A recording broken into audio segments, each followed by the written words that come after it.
लूका उसका 1 उसके 33 में लिखा हुआ है कि वो याकूब के घराने पर सदा राज्य करता रहेगा और उसके राज्य का अंत ना होगा।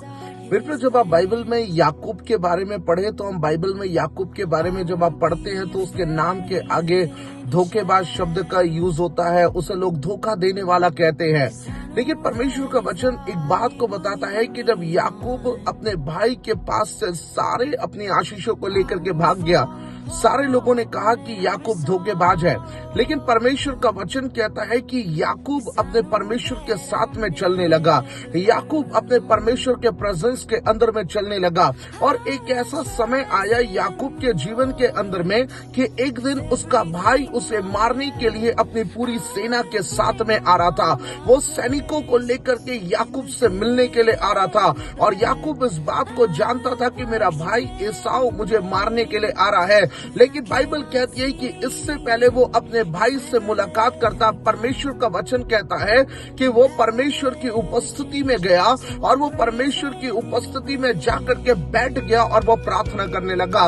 लिखा हुआ है कि जब वो प्रार्थना कर रहा था उसी रात परमेश्वर का दूत उसके पास में आकर के खड़ा हो गया और बाइबल कहती है कि याकूब ने उसके पैरों को पकड़ लिया और उसने कहा कि जब तक तू मुझे आशीष नहीं देगा मैं तुझे यहाँ से जाने नहीं दूंगा। और बाइबल बताती है कि उसका पूरी रात उसका उस स्वर्गदूत के साथ में युद्ध चलता रहा और जब सुबह का समय आया वो सारी रात अपनी आशीषों को उससे मांगता रहा।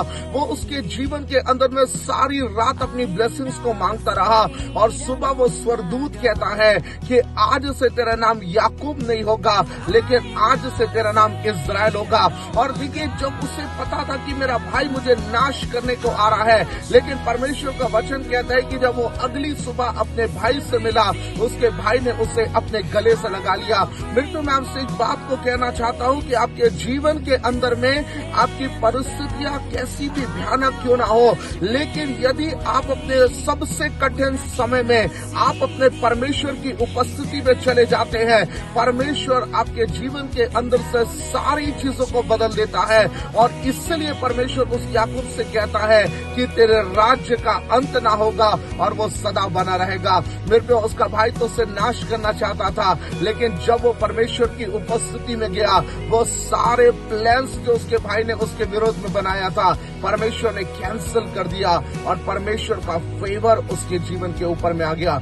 जब आप परमेश्वर की उपस्थिति में जाते हैं परमेश्वर का फेवर आपके ऊपर में आता है और आप आशीषित हो जाते हैं। God bless. I will trust in your plan. If I don't get it, I don't need it. If it's not what you have, if I don't see it, I'll believe that it's all in your hands. So if I'm waiting, God, you're moving. If you're not in it, I don't want it. I will trust in your plan. If I don't get it, I don't need it. If it's not what you have, if I don't see it, I'll believe it. It's all in your hands. So if I'm waiting, God, you're moving. If I'm waiting, God, you're moving.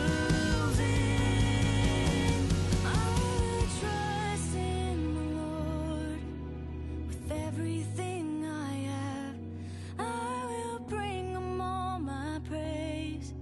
In the good and the bad, I will worship in the waiting. When I cannot see the end, He's never let me down, and I don't ever change, so I'll praise Him anyway.